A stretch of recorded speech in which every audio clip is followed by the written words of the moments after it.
So, masahe muna tayo, Ay, ma'am. sarap. Magaling, alam nyo guys, si Ate Tati. Uy, nalayo na naman yan para magpumasahe si mamaya. Guys, magpapakulay naman tayo ngayon. At si Ate Tati pa rin, syempre, ang pindot na magkukulay sa atin. Alam nyo, magaling yung magmasahe. Nung bata, yan, siya yung taga-masahe ko. Kasi ang galing magmasahe ni Tati sa totoo lang. Gusto mo lang magpumasahe si mamaya. Ayan. Dinalit ko maiging katawan ko, guys. Kasi baka hilamusan ako ng pangkulay. Ingat ka naman, Ayan ako na, ikabit mo na sa katawan mo, ma. Ayan. Kasi, mahirap na, guys. Nilalagyan ko sa suklay, tapos parang binabrush ko lang. Unahin mo sa ilalim nitong buhok ko. Tapos bago yung susunod. Tapos dito magpapahid ko rin dito. Bago yung ibabaw. Ganito na. Natin ako sa buhok mo, ma'am.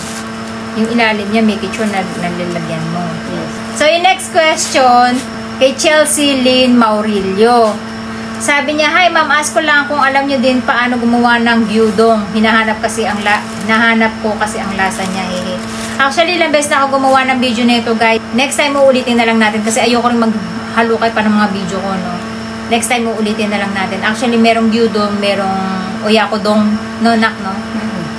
Yung oyakodong naman, chicken naman ang gamit doon. Yung gyudong, beef ang ibig sabihin nun na nasa bowl siya. Tapos, basta yun, next time, uulitin na lang natin yung paggawa nun. Sabi naman ni Sita Mones, gawin niyo po yung red ankle prank kay Tito. Alam mo yan na, yung, Ay, wag! yung, hindi sasayaw lang, yung gaganong-ganon, tapos nakamask yung tapos nakapalda. Hindi alam ko sinasawa ko yung issue na yun, guys. Kaya siguro kung gawin ko man yun, hindi niya ma-appreciate. Ano yan, parang gaganon lang siguro yung asawa ko. Parang kalahati naman kagad yun. Ganun kabilis. Ang bilis lang niya makulay. Mas marunong ka pa sa beautician. Hindi mo akong galitin. Ang bilis kalahati kagad, isang pahit kagad. Make sure napapahiram mo lahat na. Oo, promise. Sabi ni Jenny Ann Permites, ang sarap naman yan, be. Natutuwa ko sa inyo, dalawa magnanay. Yung anak ko pala, pinafollow niya, anak mo si Akari. Ako naman, ikaw mami, pinafollow ko one time, nanood ako ng vlog mo. Tapos, nandyan si Akari. Tapos yung anak ko nagulat dahil kaboses daw ni Akari, narinig niya, napasilip siya, nakita niya sa phone ko, nagulat siya, si Akari nga. Tapos sabi ng anak ko, mama, nakapollow ka pala dyan sa mama ni Akari. Sabi ko, oo. Bakit mo kilala si Akari? Sabi naman niya, nakapollow ako sa TikTok ni Akari. Idol ko yan nagtawanan na lang kami dalawa ng anak ko. So, diba? Nakakataba ng puso. Actually, marami kong message na tanggap na ganito na yung nanay niya nanonood and then yung anak niya narinig yung boses ni Aska. Sabi niya, nakapollow ko dyan kay Ate Aska, nanonood ka pala dyan, yung nanay niya na yan. So ayun, siguro mga 5 yun yung nag-message sa akin plus yung mga nababasa ko pa sa comment, guys. Kaya nakakataba ng puso kasi nakakapag-bonding kami, tapos pati yung nanay nagkakaroon ng nakakanood sila na nagkakasundo sila. Ay, nakapollow ka rin dyan. Ang sarap sa feeling kaya nung gano'n na parang nagmamatch kayo ng anak mo sa pinanonood nyo. So, thank you so much sa inyo, guys. Sobrang nakakataba ng puso. Sabi naman ni Fortlyn B. Gomez, Ate Gomene, ask ko lang paano po mag-rent ng lupa na pagtataniman mo ng mga gulay, magkano po ang monthly na payment po. Salamat po in advance at ma-reply nyo ng video. Salamat po, God bless. Actually, guys, dati, yung sa inupahan namin dati sa city, ang inuupahan ko doon, maliit lang. Siguro mga lang yun, guys, mga 25 square meter lang. Ang upa ko doon ay 7,000 yen per year. Pero lahat, guys, free na. Pambungkal ng lupa, libre na. Yung pataba ng lupa, libre na. Pero yung plastic na pambalot sa inyo, syempre, ng pambalot ng lupa nyo. Pero lahat nandun na, pati pataba, guys. Nakabundok yun, ikaw na lang ang kukuha. Tapos yung mga gamit na pangkalaykay, mga pang-electric pa yun guys, yung panghalugog ng lupa. Pag minadadaan na kayong parang mga farm, dun sa lugar nyo, tapos parang nakikita nyo parang may mga tanim-tanim na magkakaiba. Ibig sabihin yung pinaparentahan nyo, tapos lang kayo, magtanong-tanong lang kayo. Doon kung may space pa. Ako noon, ang binala ko pa, 2 space pa nga yung upahan ko kasi nga, ang liit lang ng 25 square meters, so konti lang yung matatanim. Hindi ng 25 square meter yun. Guys, maliit lang siya as in, mga 15 square meter lang yun. Ganun kamahal. And then, dito sa nilipatan namin, guys, for free. Pinagamit sa akin yung lote niya kasi nakatingga lang yun. Kasi dito sa Japan, guys, kapag tinataniman ng lote, mas mura ang tax. Kaya yung mga may-ari ng lote na nakatingga, mas gusto nilang pinapataniman. Imagine nyo, nauupahan na yun. Tapos, nakakamura pa sila sa tax kasi pag may tanim ang mga lupa, mas mura ang tax. So, yung may-ari ng lupa ko na tinataniman, nakita nyo, di ba, medyo malaki. Tinatanong ko kung magkano ang upa doon. Ayaw niya magpabayad sa akin, guys, kahit anong pilit ko. Kaya binabawian ko na lang siya sa mga gift. Yung halimbawa, gagawa ko ng minatamis, ng lutong Pinoy. Binibigyan ko na lang siya. Pag mga na-harvest ako, binibigyan ko na lang. Although, meron din silang farm. Tapos, yun nga, may bago tayong nirentahan. Na pinarenta niya sa akin naman ng 7,000 yen per year. Pero sobrang laki, guys. Grabe, hindi ko kaya. Siguro nasa hindi lang 1,000 square meter yun, guys. Baka mga nasa 1,500 square meter. Hindi ko kayang taniman. Kaya nga, plan kong surrender na actually ngayong taon, sinusurrender ko. Ayaw tanggapin. Kailangan daw taniman ko. Kasi, parang ayaw niyang ibigay sa iba. Gusto niya ako talaga gumamit ng lupa. So, ayun, pinag-iisipan pa namin ni Papa. Kasi si Papa yung sobrang nahihirapan magkalaykay. Ang hirap kasi kapag wala kayong gamit na mga truck, mga panghalukay na malalaki kasi ang hirap pag malaki. Oo, ang hirap. Kawawa si Papa mo, pati yung pagdadamo siya lahat. So, naawa ako. Tapos, sinusuli namin na ayaw nung may-ari. Taniman ko pa din daw kasi ayaw niya ibigay dun sa... Kasi binawi niya lang yun dun sa may pinaupahan niya una. Sabi niya kasi uupahan na ni Sweet Life, yung lote. Kalahati, sinuli sa kanya. Tapos, ayaw niya na daw ibigay yun. Sabi kasi namin ni Papa, kakausapin namin yun, ibabalik namin. Taniman niya na lang ulit at makakahabol pa. Kasi pagkain ng baka yung tinatanim niya dun, yung umupa ng una. So, yung may-ari mismo ayaw. Huwag daw namin ibabalik. Taniman daw namin kasi tutulungan niya na lang. Hindi naman bait. Ako na lang maghahalukay para lang hindi kayo mahirapan basta taniman mo na. Diba ang bait? So, ayun. Alamin nyo lang, guys, lalo na sa mga city hall, tanungin nyo may mga pinapaupahan ng mga lupa para pwedeng taniman. Doon kayo magtanong. Sabi ni Ayeye, naku-curious ako doon sa paano po kaya nakagagat yung fish sa hook kasi di po direct ata yung pain doon sa hook mismo. Ito yata yung nag-fishing kami na ang gamit namin ay yung multiple hook na parang hugis alamang. Tapos nasa ilalim nun yung pinaka basket na maliit na nilalagyan ng alamang. So pag sumabog kasi yun, diba, nilagay mo sa tubig. Sasabog kasi paangat yung mga alamang. And then yung mga hook, nakaganon yun. So mapapagkamalang alamang din yung hook. Kaya yun yung sabay-sabay mo siyang nahuhuli isda hanggang 5 kasi 5 yung hook na yun. So yun yung tinatanong niya. Nasa ilalim yung basket and then nakaganon yung mga alamang. Sabi naman ni Naomi Bayani, paano nyo po sinisave yung mother sa winter para itanim ulit ng summer? Hindi ko alam kung anong klaseng halaman to, nakalimutan ko na. I think kasaba ba to? Kasaba yung tinatanong niya. Pa kayo. Oo. Ang ginagawa ko, guys, kasi meron kaming greenhouse na maliit. Maliit lang naman yung greenhouse ko. Hindi naman ito masakit na kaya nang gusto ko sa pakulay na yan. Para lang siyang pagsaklay ko. Hindi, okay lang. Huwag mo lang lalakasan ulit. Next time mo na ulitin. Tapos, ang ginagawa ko, guys, may greenhouse kasi kung maliit. Doon ko sila tinatanim during winter. May heater yun, plus meron siyang UV light. Yung UV light na yun, guys, yun yung parang pinaka-araw nila. So, 24 hours yun nakasindi. Sa araw, pinapatay ko, pero tinatapat ko sila sa liwanag sa may part ng bintana. And then, sa gabi, nakasindi sila para continuous pa rin yung pag-absorb nila ng ano ba to? Yung photosynthesis na tinatawag natin. Pero pag may heater naman kayo sa bahay, 24 hours yung heater nyo, pwede nyo siya ipasok sa bahay. Pero make it sure, guys, naka-cover pa rin sila ng plastic kasi madaling madry yung mga dahon nila pagka walang plastic. Tapos hindi kayo gumagamit ng humidifier, mamamatay yung mga halaman nyo kahit na naka-heater kayo. Sabi naman ni Geraldine Joy Kahayag, sunod tokwa naman, hehehe. Hindi ko alam ano yung... ito yung gumawa ako ng taho na nagustuhan nyo. Na sobrang sarap. Sobrang sarap kasi ng taho. Tapos ang nire-request niya naman next time ay gumawa daw ako ng taho. Actually, madali lang gumawa ng taho. Ng tokwa. Kaya lang, mas mura bumili kaysa gumawa ka pa sa totoo lang. Napakamura lang ng tokwa dito sa Japan at napakasarap.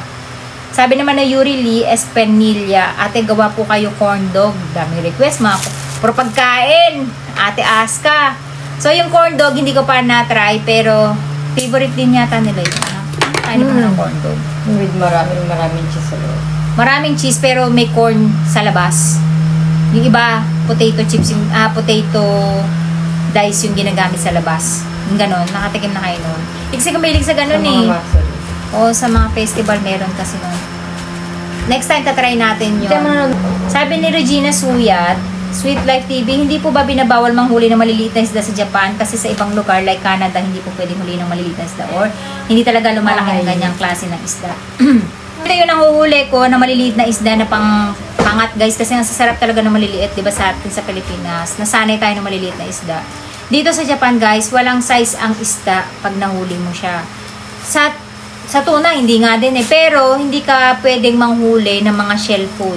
Yun ang bawal na bawal. Kasi may lisensya yun sa mga fisherman. Siyempre, malulugi sila na yung mga binibenta nila, di ba? Pwede ka magbenta. Pag manghuli ka lang na manghuli, kasi benta mo sa iba ng pasikreto, di ba? So, dito, kumbaga, iingatan yung mga fisherman. Sila yung pinapriority. Kaya, bawal na bawal manguha ng mga shell food. Like, alimasag, yung mga oyster. Yung tulya pwede, pero season lang yun at may lugar lang na pwede kang manguha. Kumbaga, yung spot lang na yun. Pero, bawal na bawal talaga manguha ng mga ganun na hindi season. So, sa Canada naman, di ba, kahit na shell food pwedeng kuhanin. So, dito isda, walang problema. As long, hindi siya yung salmon. Kasi yung salmon bawal. At sa malalamig na lugar lang meron nun sa Hokkaido. Saka dun sa Gifu yata yun. Basta sa mga matataas na lugar, may yelong lugar. And then, yung unagi, kasi meron din dito yung mga baby unagi. Mahal kasi yung per kilo nun. Grabe pala presyo yun na. Yung unagi, nasa 350,000 yata. Isang kilo. Grabe. Yung mga baby unagi, kasi pag pinalaki yun, ang mahal nun ng isang piraso nun guys, pag binibili. So, mahal. Talaga, So, ayun. Yung unagi, hindi din basta-basta pwedeng hulihin. Yung mga baby, pero yung mga lalaki pwede. Pero may size. Pag maliliit, kailangan ibalik mo. Lalo na kapag buntis. Sabi naman ni Sunisa Pechangko, Chipanga pa. Pinalitan pa yung pangalan mo. Sabi ni Sunisa Pechangko, informative po ang vlogs nyo sa aming mga interested sa anything Japan living and also family-oriented. Ma'am, pa-recommend naman ng popular na Japanese whitening supplement at sabon pag may time ka. Si Ate Tate ang expert dyan. Ako expert dyan na. Sa pampabuti guys, mas more on mag-focus kayo sa inner nyo, yung linisin nyo yung guts nyo or kasi ako mas more on nag-focus ako sa supplements kaysa sa mga sabon. Kasi ang sabon may tendency mag-dry ang balat natin. Pero kapag, like ako, umiinom ako ng lysine, glutathione, vitamin C, at protection from the sun, ng mga sunscreen. Kasi pag nakaka-dry talaga ang sabon, though may ginagamit ako from G21, yung combo soap nila. Pero hindi ko siya everyday. Kasi nga nakaka-dry ng balat. Ako nga nag-brushes eh. Sobrang ko guys, sobrang... sensitive kasi ang balat ni mama. Grabe, ay, papakita ko sa kanila saglit. Para makita nila. Nag-brushes ako guys, ayan. Sa sobrang tapang yung sabon na ginagamit ko. Pero ayoko na sabihin yung brand nung ginamit ko. Meron kasing parang aw sa'yo. Meron bagay sa balat mo yung hindi. So, ayun, nagra-rashes ako. Sobrang dry ng balat. Tama yung sinabi ni Ate Tati, kung magpapaputi kayo, dapat yung liver ang i-digest nyo. Kasi yung, pag naging healthy yung liver nyo dun sa iniinom nyo, ang side effect kasi nun guys, puputi talaga kayo. Kaya totoo yung sinasabi natin. Di ba may mga nagpapa-inject nga? Pero hindi ko advisable yung nagpapa-inject. Ang okay sa akin yung mga supplements siguro na pa-healthy ng liver. Kasi sila yung nagre-release nung, ano ba tawag doon sa nire-release nila para pumuti ka? Dito. Para yun yung maging effect na sa'yo, pumuti ka, pumusyaw ka. Ako naman talaga, pag farming guys, pag summer talagang umiitim ako. Ayan, tamo, alay na mukha ng kulay ng balat ko sa mukha ko. Kasi ko sa advisor ako palagi. Yun pala yung advice ko doon. Kasi marami kong nakikita mga Pilipina dito, marami nagsasabi bakit farmer daw yung trabaho ko pero hindi ako mapekas, wala ako masyadong wrinkles, hindi tuyot yung mukha. Mag-focus kayo sa katawan nyo, yung loob muna yung linisin nyo. Pero wala namang masama kung gusto nyo magpaturo kasi nasa sa inyo yan kung gusto nyo mabilis yung effect. Nasa inyo pa rin yan. Pero ako nagpapaglutathione ako dati. Dito na wala masyado Dito ako tapos mo. Yung injection, talaga nakakaputi siya. Nakakaputi talaga siya pero isipin nyo yung after 10 years, 20 years, kung anong side effects nun sa katawan nyo. Kung bilang nyo lang ang buhay nyo, why not? Tindihan mo dito naka-orange pa yung kulay. Tapos sa akin, talagang normal guys na sa pekas mo. Pag pumuputi lang ako pagka winter, kasi hindi ka lumalabas, di ba, ng bahay. So lagi kami nakabalot. Tsaka malamig. Malamig talaga. Hindi Wala masyadong araw sa amin kapag winter eh. So, doon lang pumuputi pagka winter. Pag summer, talagang magiging negra ako kasi nga nagpa-farming ako. Pero yung mukha ko, hindi ko pinababayaan mangitim guys. Kasi nga, syempre, ang kalaban ko dyan, pagka nasisikatan tayo ng araw sa mukha, wrinkles talaga ang kalaban natin dyan. Plus, nagdadry yung mukha. Kaya, nakakadaling makatanda niya. Nakakahiyaman mag-sun visor. Yung iba nahihiyang gumamit. Ako hindi, fashion na for me sa akin yun eh. Ewan ko, masagwa ba tingnan si pag naka-sun visor? Nagka-sun visor din ako kahit nasa Pilipinas ako.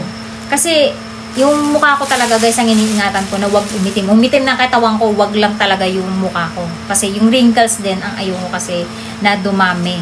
Kasi nade-develop din ang wrinkles pag palaging naaarawan yung mukha natin. Yun, tsaka nakaka-dry. Plus yung mga hapon takot sa skin cancer, kaya ay talaga nila magpapaaraw. Kaya maraming sunblock dito na nabibili. Sabi naman ni Rene Rago, magpalit ka naman ng damit mo, yan lang lagi mo suot. Sabi niya to kay Ate Aska nung kami ay nag-vlog ng sunod-sunod. Actually guys, aray ko naman, my love. Sorry, nabibihis kasi ako sa comment eh. Actually, etong comment niya na to, 3 vlog to sa isang gabi, yung ginawa namin ng Ate Aska. So, nag-start kami. After niyang school, pagdating niya ng bahay, 6 o'clock, nagsunod-sunod yan guys, hanggang alas 12 ng gabi nagbablog kami. So, 3 video. Alam nga naman, pagpalitin ko pa yun. Baka magtoyo pa yun. So, hinayaan ko na siya na yun na lang yung suot niya. Kaya pagpasensyahan yun ako yun at yun ang suot namin. Nung nag-vlog kami, na 3 video yung ginawa namin nun. Tapos, iba't iba yung topic. Yun pa rin ang in-upload namin. So, yun yun. Pagpasensyahan mo na. Kasi, sa isang linggo, minsan lang kami gumawa ng video. Maria Crystalline Taylor, and ang healthy naman mga tanim mo dito sa amin, maganda ang harvest sa simula until umatake na fruit flies, inuud na lahat ng bunga.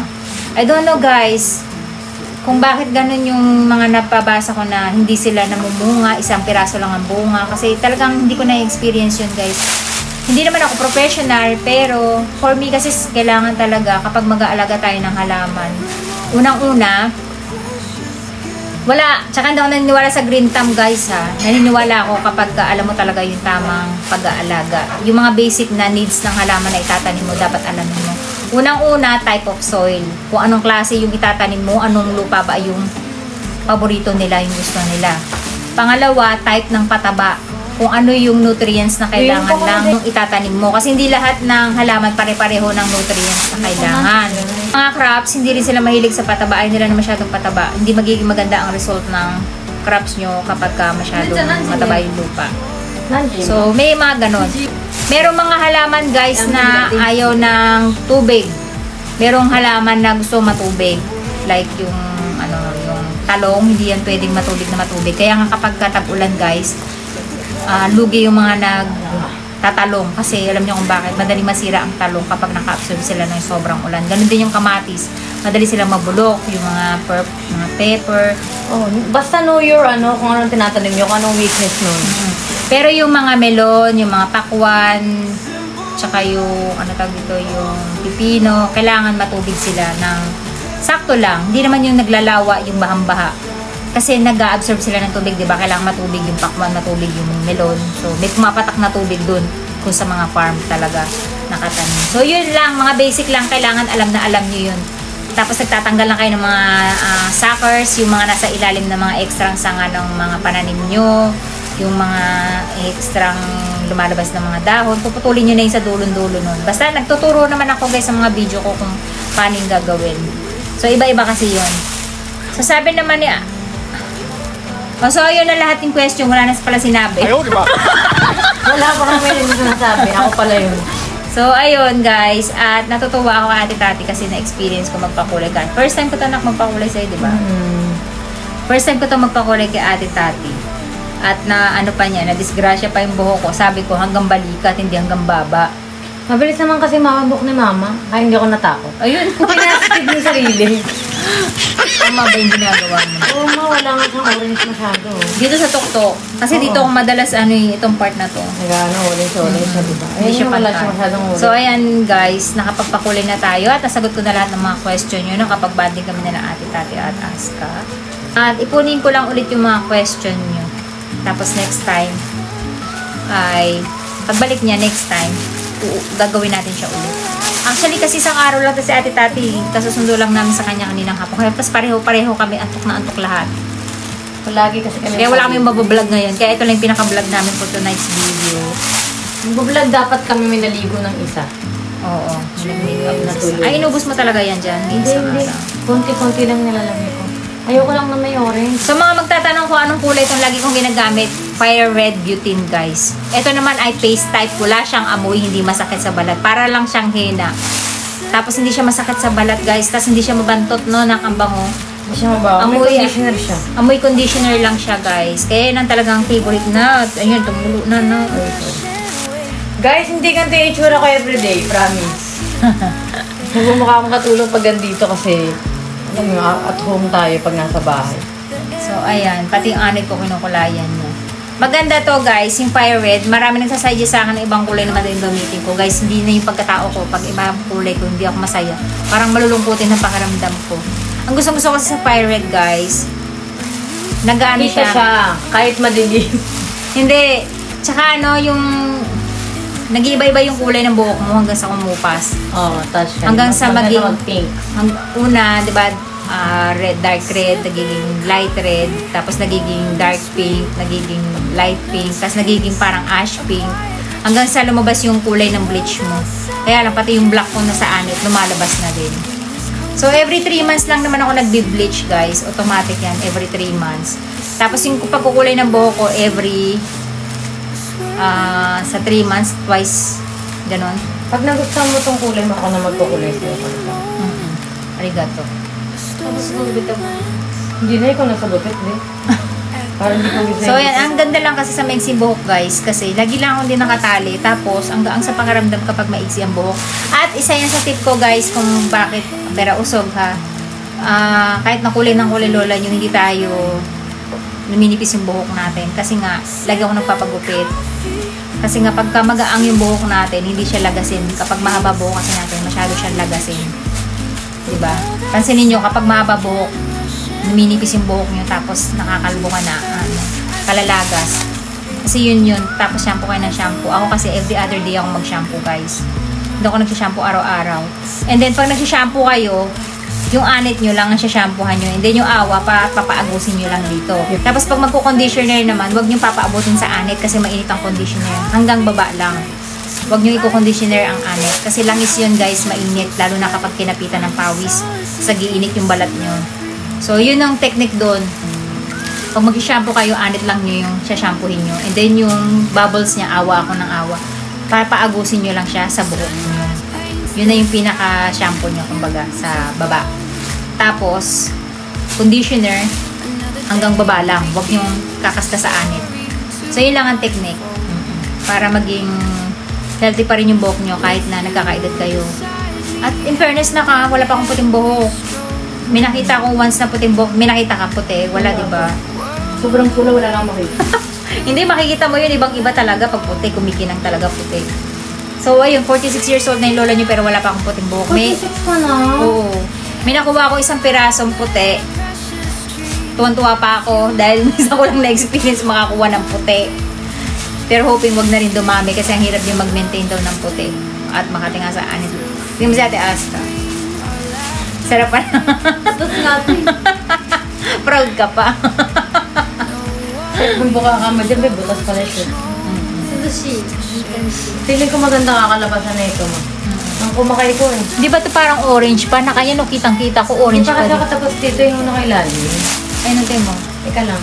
Kasi kadalasan sa tuktok tsaka dyan sa harapan ng buhok ko. Bakit kasi may tiktik ko? Ayoko niyang ganyan. Very good ka naman. Pagkatapos na ito, maliligo, tapos kanya-kanya na kami tulog na kami, guys. Kasi para bukas maaga kami. Gusto ka mag-fishing na kay bukas. Alam mo talaga mag-fishing ako. Kaya lang, kasi ang hirap mag-fishing pag may baby. Kailangan talaga tutuka. Ay, nakahuli ka na ko. Tapos, ikaw na umawa pag yung kalbo. Kaya kanina umaga, daw nag-fishing kami ni Papa. Aga namin nagising. Alas 5 kaya kami ginising ni Kalbo. Hindi kami natuloy. Sabi ko, walang mag-alaga kay Kalbo. Okay na to. Medyo galit. Porbanlaw na to. Thank you for your kindness. Parang may superpowers palagi. Thank you for your tenderness. Tapos maliligo na tayo. And then, atin na siyang babalutin. Ayan. Para hindi madumihan yung aking t-shirt. The next day. So, ayan guys, doon sa mga nanghihingi ng update ng gupit ni Ate Tati, ayan, naging ganyan kaigsi. Ang sabi ko, hanggang dito, lakpas lang dito sa aking baba, tapos abot balikat lang. Pero naging ganyan, tingnan nyo, umigsi sa baba ko yung hindi na ako babalik sa barber na yun. Okay na ako dito, final na to guys. Ano na to, yung una huli ko ng pagupit dun sa barber na yun. Hindi na ako babalik talaga, barber talaga. Doon sa gumugupit na yun guys, huwag kayong pupunta doon kasi nang mamarder talaga ng buhok yun. At ang masaklap guys, may mahaba dito sa ilalim. Ayan kaya ang gagawin ko, pupunta pa ako sa barber ngayon ulit. Pupunta pa ako sa salon ngayon ulit kasi ipaparetouch ko siya kasi maraming, ayan, nakikita nyo naman siguro may mga mahahaba sa ilalim na part. Hindi niya talaga, ang ganda ang galing may buntot, may pabuntot. So ayan guys, yung update ng gupit natin ni Ate Tati. Huwag po kayo pupunta doon. Mamamarder lang yung buhok nyo doon. Maganda lang po talaga yun.